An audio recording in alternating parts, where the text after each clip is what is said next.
Good evening, ladies and gentlemen. Welcome to another edition, episode 33 of Making Meaning with Joel Corda. I'd say it's just me tonight, but it's just me in the studio. I had a cancellation, but I also had a really big interview last Wednesday. Young gentleman sitting in this chair right across from me. Let's see if I can give you a spoiler. Oh, no spoiler available. Wait, let me give you the spoiler. That's right. That guy was here causing trouble, talking about defending the world championship for the sixth time in a row. It's kind of a big deal. And so we will get to that interview soon. It's been a big week around here in that had a few days off. Really thought I was going to get some stuff done here in the studio. We did get the TV hung up, which was great. Got most of the organization done that I wanted to do. Have been taking some classes so that I can actually rebuild the show again. Got in here yesterday. Best of intentions. Had it set up. I was going to go step by step through the big plan, and I did that very simple thing of could not. Somehow I messed up every single monitor. I messed up this one, that one, and that one. Got nothing on a higher level done that I'd planned at all. So I took the L. Went and had a couple meetings with some buddies, and that helped a little bit. But the Corda's a bit kind of eating it. We had some major expenses with a car repair because nobody wants to buy new cars. I sure don't. And then we got back from doing that, and my washing machine went out. Our washing machine went out. So that was a pretty busy, full day of a lot of just not having our poop together. I got to pull up the comments here because I don't see them. If people want to say stuff, I want to let them do it. See people are watching. So yeah, come on in, say hello, do the liking and the thumbs up and all that. Play some songs for you before I get to King Kai's interview. And first song I want to play for you is a song called Drive All Night off of Big Dumb Heart. It's the one I released about 4 years ago. Can only get it at the Sip and Dip. So I'd say it's actually not released yet. But all in due time. Drive All Night.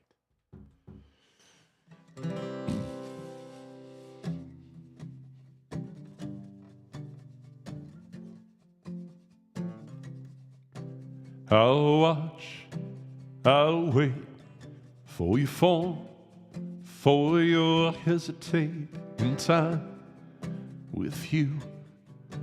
This weight, this cross on my chest slipped away. I'll drive all night, knock at your door. You're not there, but neither is the sadness anymore. Down from your door, feeling mad, feeling everything. This path, sidewalk, car door inside, in gear, in flow, windshield, radio is Bell 97s and the junkies too. I'll drive all night, knock at your door. You're not there, but neither is the sadness anymore.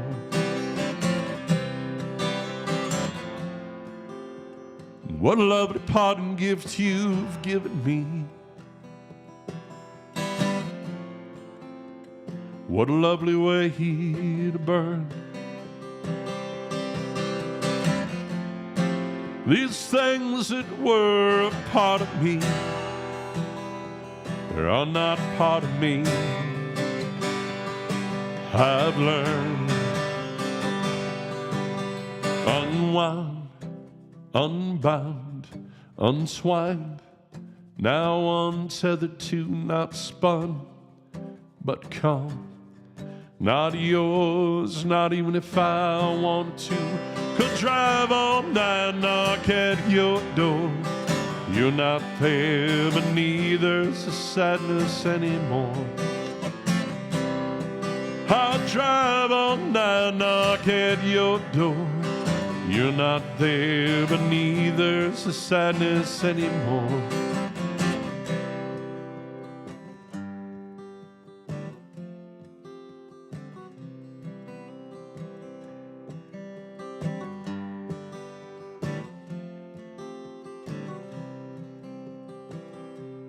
Open up your big dumb heart and let something in. Open up your big dumb heart and let something in. Open up your big dumb heart and let something in. Open up your big dumb heart and let something in. Open up your big dumb heart and let something in. Open up your big dumb heart and let something in. Open up your big dumb heart and let something in. Open up your big dumb heart and let something in.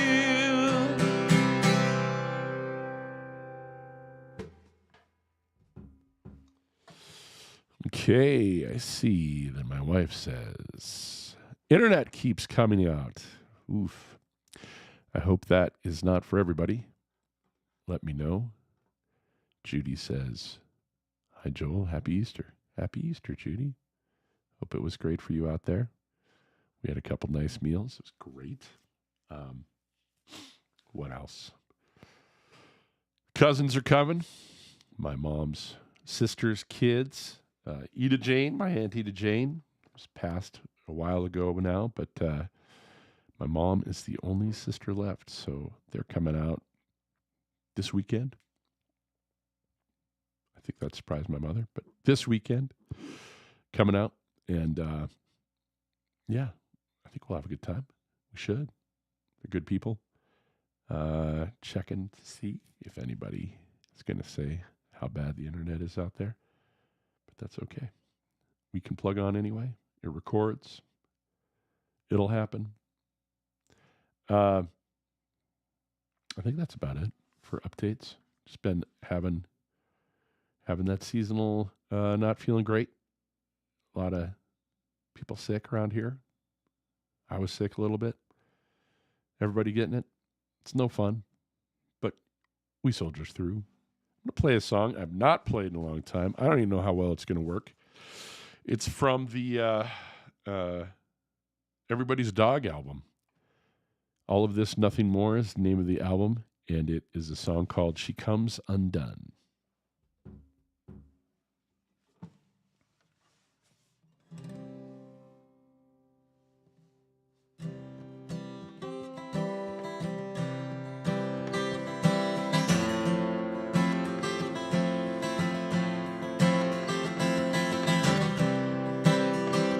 Could it be an accident?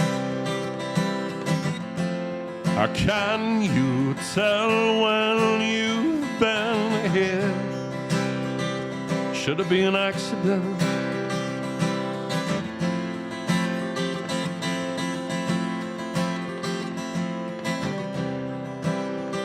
We took the back way, past the light, past the desert inn, found the back door, I pushed it hard, pushed it way too hard. She comes undone again. She says she'll wait right here for him. Gonna wait right here for him.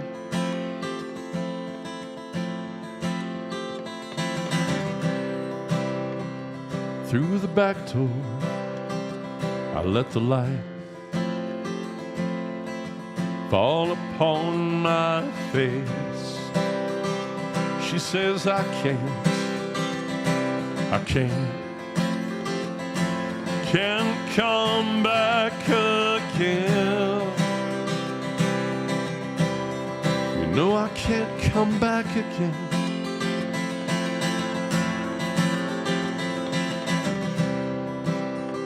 She used to work at Caesar's and she found a revolving door. What I showed those mothers, what I showed those mothers was fit for a king. She comes undone again. She says she'll wait right here for him. I'm gonna wait right here for him.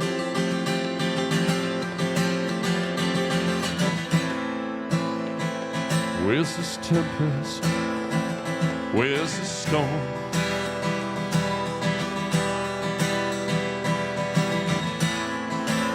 Where's this thing that's carried you so far from where you've come?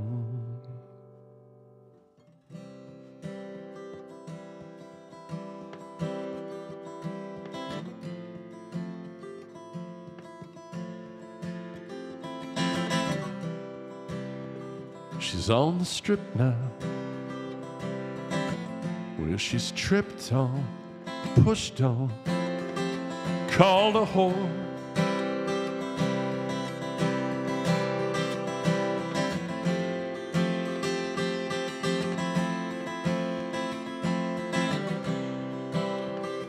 If all the world's a stage, but it's obvious King doesn't live here anymore.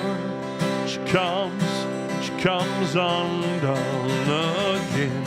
She says she'll wait right here for him. I'm gonna wait right here for him.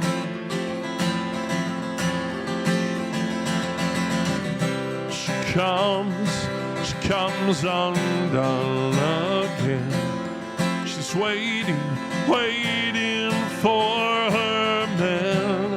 You find it easy to begin when she comes undone again.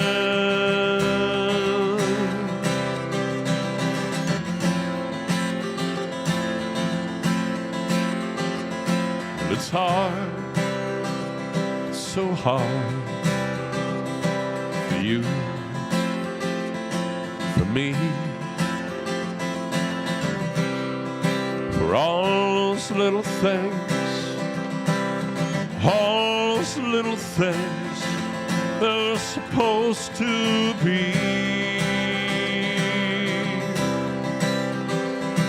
For love, for love, for love.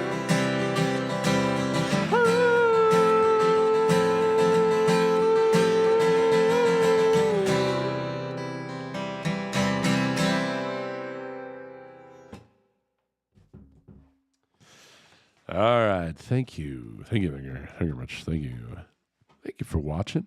I think I'm going to get right to the interview. It's about an hour. And King Kai had a lot to say about a lot of different things. And one thing I really want to convey is that I want you to pay attention to where he talks about where he worries about being, a role model for the kids. And for a guy that has to trash talk as much as he does, well, that's kind of the deal. How do you keep it in line? How do you do the thing? And he answers that question for us. And he talks a lot about making meaning. So here is my interview with King Kai Stewart. There it is. Welcome. I have a special guest in the room tonight, today, because this is not the night. We're recording this ahead of time. I want to talk about a very special guest. Let me do this correctly for my friend. All right. My guest tonight lives in a world where most of us only see from a distance. A world of discipline, risk, and raw intensity. He's one of the rising stars in bare knuckle fighting championship. But at a young age, he has already claimed gold. But what makes him fascinating isn't what happens in the ring. It's the mindset, the preparation, and the identity behind it all. Representing Montana on a national stage, he's not just fighting opponents. He's shaping who he is in real time. Ladies and gentlemen, the bare knuckle champion, King Kai Stewart. There he is. Good? It's beautiful. Look at that belt. Oh, we love it. Bare knuckle. 6 times? Yep, 6 total times, all leading from my 4th bare knuckle fight that I got to do here in Great Falls, Montana. That's right. You brought it here. Yeah, I brought bare knuckle here, and it was. We're gonna come back. What did it take to get it here? A lot of luck, man. A lot of luck. Like, I've never been in a street fight out of the ring or cage. So that's where I want to give background on how much luck was involved. They came to Billings for an ex-UFC guy that moved to Great Falls, and they ended up going to Billings for him because it was the biggest city in Montana. Ticket sales were really low. Yeah. And I was a popular, we'll get into that. But I was a well-known wrestler, which led into 10 amateur MMA fights. That's kind of how I paid for college, was selling tickets and selling sponsors, low-dollar sponsors for amateur MMA. And they needed a ticket seller on 2 weeks' notice. I had to be like bribed into doing it. They were all like, hey, here, how about a couple extra $100, couple extra. They kept going that. And then finally I was like, I'll do it. We do it. And there was no rankings at the time. And then I won, and then I kept winning. And then they were like, do you want a world title shot in your hometown? And I was like, let's go. So I had to beat a lot of people that I was the major underdog to get here. As a wrestler, I'm not a striker, you know? You're talking about a lot of hustle, by the way. A lot of hustle. We're talking about 2 different things. Yeah. So we're talking about the fight outside the ring. Yeah. And we're talking about the fight in the ring. For real. So I just saw footage of you, because I remember you in high school, and you put it up. You're the one that put up the footage, so I don't think it's embarrassing. But it was you losing the championship your senior year? Yep, senior year. And Jensen, yep. Shout out to Jensen. Yeah, oh yeah. Putting together good teams, putting together strong guys, strong character. Oh yeah. What did that do for you? So I won my junior season, and I actually got second my sophomore year too. But you know, at that point, you could say, "Oh, I'm young. There's always next year." I gave my life to wrestling. I backed out of certain things that I liked in high school because I wanted to focus on being the best wrestler I could possibly be. So we ended up not doing anything with music. Yeah. Love music. We ended up not playing football. Loved football. But I knew that wrestling was going to give me the platform and the opportunity to change my life and the trajectory of the generational stuff that goes on. So losing my last high school match ever with there's always next year was like, how am I going to get that back? What can I do to get that back? And it started with college. Like, I'm going to have the best grades. I will make it through. I'm going to be the top of my class. If I want to go to med school, I'll go to med school. If I want to be a sports agent, I'll be a sports agent. I'm going to go do whatever I can. I started fighting amateur fighting, and I found a really quick knack for that. 7-3 as an amateur. All 3 of those fights were. No, was this all bare knuckle or this was MMA? MMA. Okay. There's the route, and then in wrestling, like we've always told, if we get taken down, just get back up, get the next point, go score the next best thing. And that's kind of what I did, but I didn't really have a route. I didn't know what I was doing. I did like 5, 6, 7 different things. Once bare knuckle came and I saw the platform, they had just shy of 1 million followers at the time. Now they're over 2 million followers, not counting all platforms. This is just Instagram. Yeah. And I was like, okay, there's no rankings. They haven't released it. Like, I'm one of the first people to do this. I was, at the time of my debut, the youngest to ever do it. So I saw an opportunity to change a sport as a whole. So we hit the ground running and never turned back. The second they offered me a world title fight, I dropped out of college, and still to this day, I'm like, dang, I do want to go back. I do want to go get that, but We'll get to that because I think that's I'm good. I'm like getting.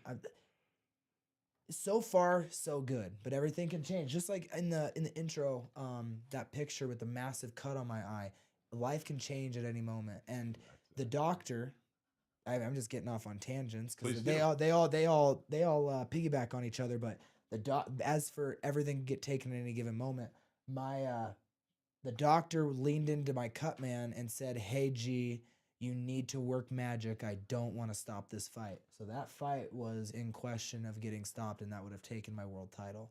yeah, And that happened in the first 10 seconds of a 5-round fight. yeah. So it's I like that's why you have to be the best at everything you do behind closed doors, and I think that's what that loss from high school wrestling did to me. Is because like, was I perfect in high school? No, we're young kids learning, but because I lost that match, I grew up. I grew up. I realized that, hey, there's a few stones that I left unturned. Let's turn them all over, and let's if we're gonna do something, we have to do it right now. And I did that the rest of my life. So it helped the mental game for sure. You 100%. took it as fuel. Yep, I had to. There's a lot of pride because even in high school, I would talk a lot.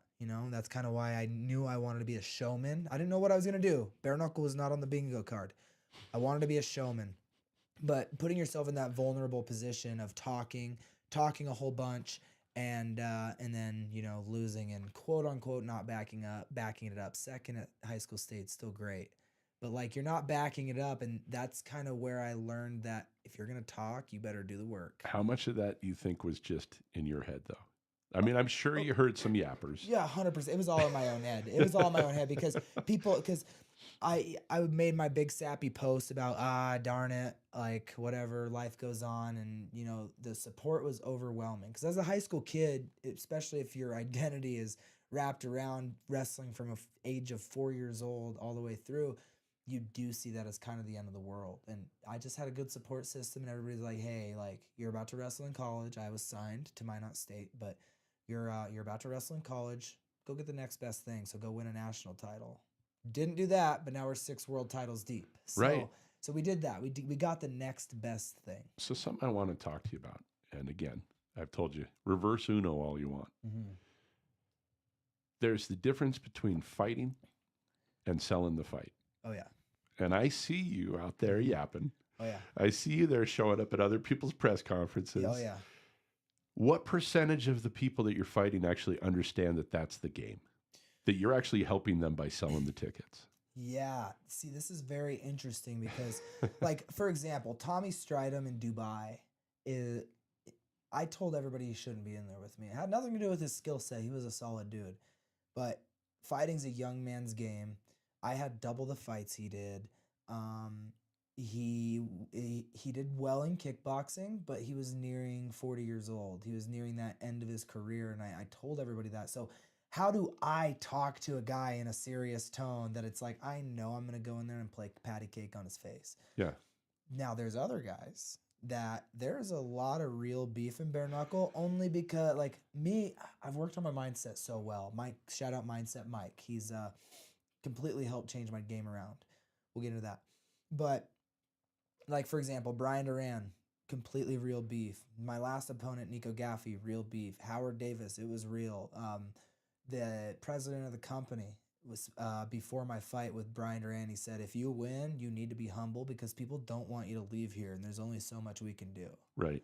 Like, so there's real beef, trust me. But there is a lot of, like, I personally, Mindset Mike, I don't care.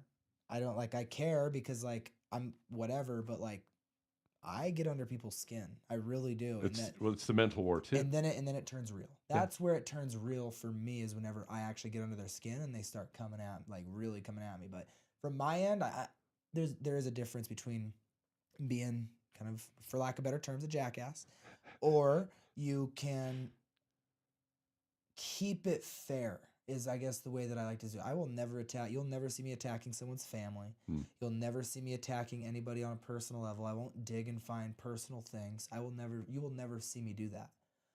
And usually you won't even see me talk first. Usually I just reply and people don't like the tone. So it's There is a fine line that I like to Samesies, draw. by the way. Samesies. Yeah, well, I'm trying to listen. This goes down. This is pretty deep. I coach wrestling, like I coach youth wrestling, so I know there's youth watching me. I have to put a good example. I know I have to sell fights, and without the arguments and this and that, I wouldn't be where I'm at. Right. But there's kids watching me, and I like my job is to give back, especially to youth wrestling, but overall just the youth. I don't want to limit my potential of Right. helping the world. Right. But it's my job to set a good example. And even at the top, I have to be able to a kid should know that what's right and what's wrong, what's coming out of my mouth. Some of Right. these guys no holds barred, and I just don't agree with that. That's a real juxtaposition because you are making money off the most base thing that Yep. we do, right? Yep. I'm going to beat you. You're going to beat me. Yep. And but at the same time, you're talking about a higher calling to this. Yep. The show is called Making Meaning. Yep. So, do you find that what you're doing, like obviously you're shaping it as you go. Mm-hmm. Obviously, you just said it. There is a timeline on this career. Yep. Do you have in your head, and I'm not asking you to look at it because I know it's a mindset deal too. Like you don't start looking at the end. Yeah. Is there an end goal, and then do you have your eye on the next thing too? I do. Fighting won't last forever, let alone bare knuckle. I'm gonna have scar tissue on my eyes. You know, my hands are probably gonna have arthritis. It's a dangerous game we play.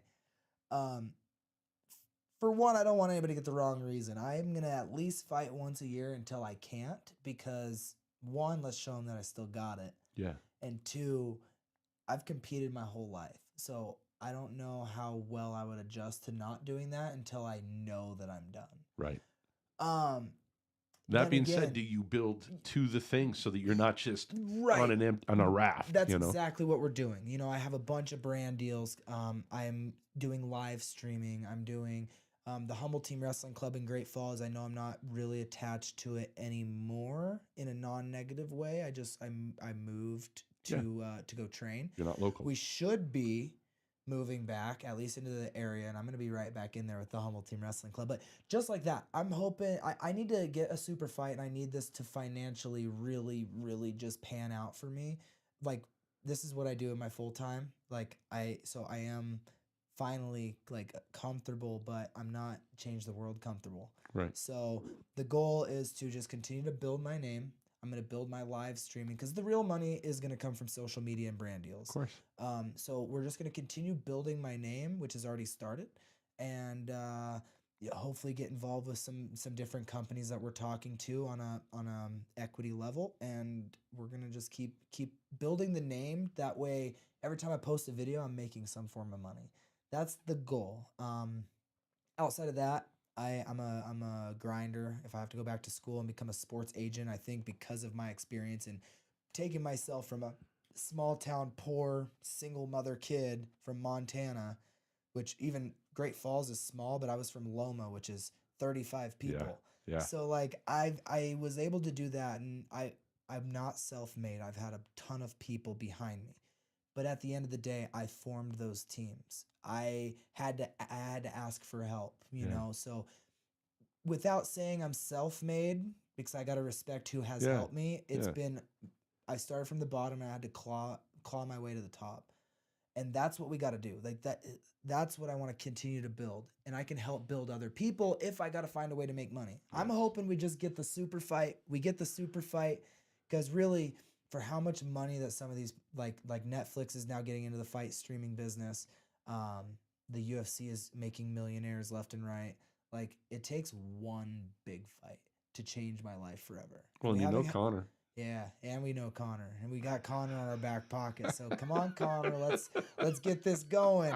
Let's get this going, Connor. But help a young guy out. For real. And you know, I'm a featherweight. He's a featherweight. Well, was a featherweight. So it's like, I know he kind of likes the division, but it takes one fight to be set. And I know I wouldn't want to quit, but that's where you start to reallocate and say, okay, I can get involved with this company, can make a little bit of money. This company made a little bit of money. And then it works from there. So to get back to the original question, yes, I've already started the end game, because you know, I could tear an ACL and never fight, right? Never fight normal again. And that's part of my mindset training. I actually write on paper the worst case scenarios of everything. Yeah. That way, if something happens, we already seen it. We've been there. You lived it. We call it burn the ships. We write it down, light it, we burn it.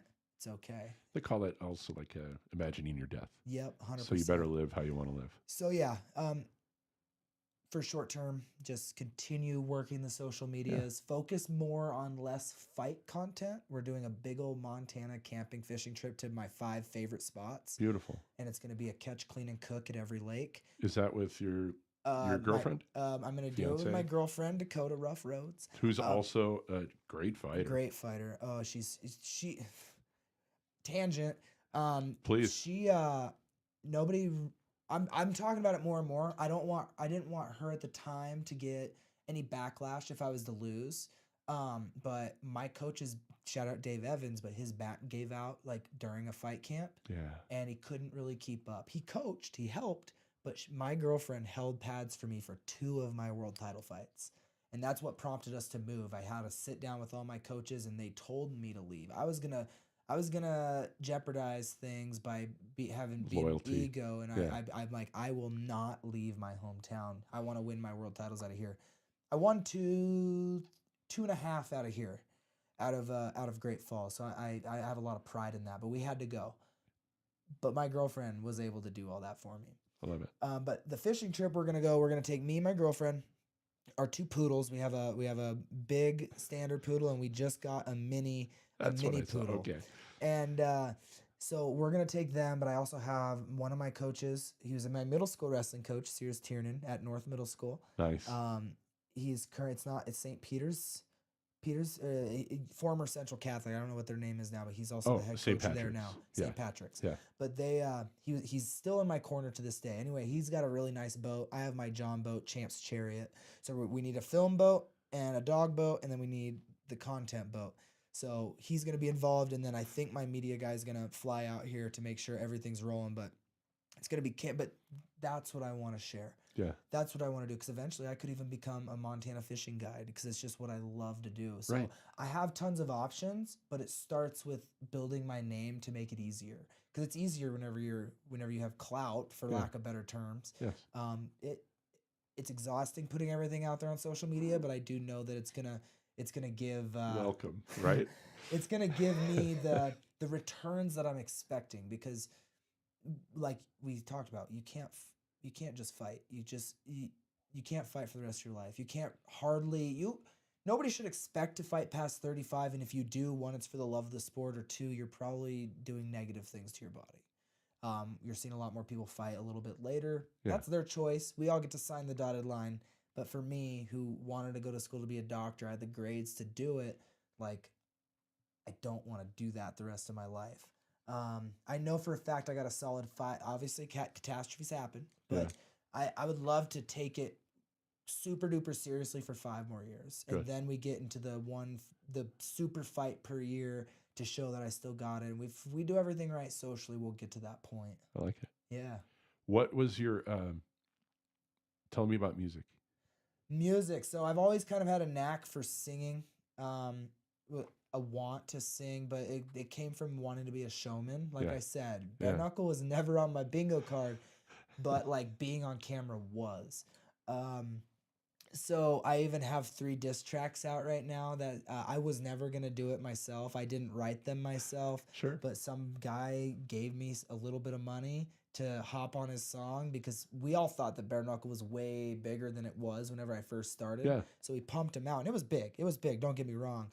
But it's just like you said, it's doubled though. Exactly. And now we just need a TV deal, and it's going to explode, because you could put 2 guys that don't know what they're doing in there, and it's going to be exciting. And that's what TV loves. Yeah.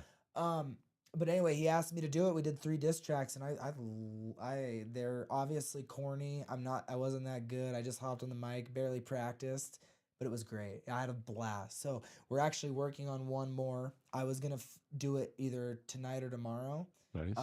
But with what's going on, I'd rather do it nicely, because speaking of Conor McGregor, he has Greenback Records, and his biggest star in the organization that he is an owner of releases a diss track. Hey, can you help us clean it up? Hey, can you help us do something? And then like that's our chance to possibly really like obviously I'm not gonna make a career in music because it's just I could Who knows? maybe even doing corny diss tracks for the rest of my Sure. career and people listen as long as we can monetize it, let's go.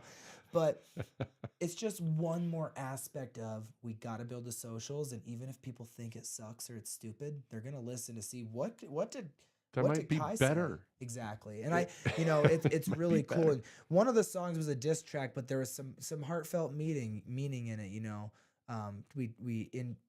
We add wrestling all the time into the Yeah. songs. We add like walking a warrior's road because I'm going into this battle alone. So it's some serious, some diss. Like I said, I don't write them, but the guy that writes them is like him and I discuss a lot before he writes them, and then he just kind of brings the vision to life. And then yeah, so hopefully in the next probably month, because I'm going to be doing some traveling, won't be able to record, but probably within the Yeah. next month we're going to have another drop. So Do you end up just having to schedule the downtime immediately after?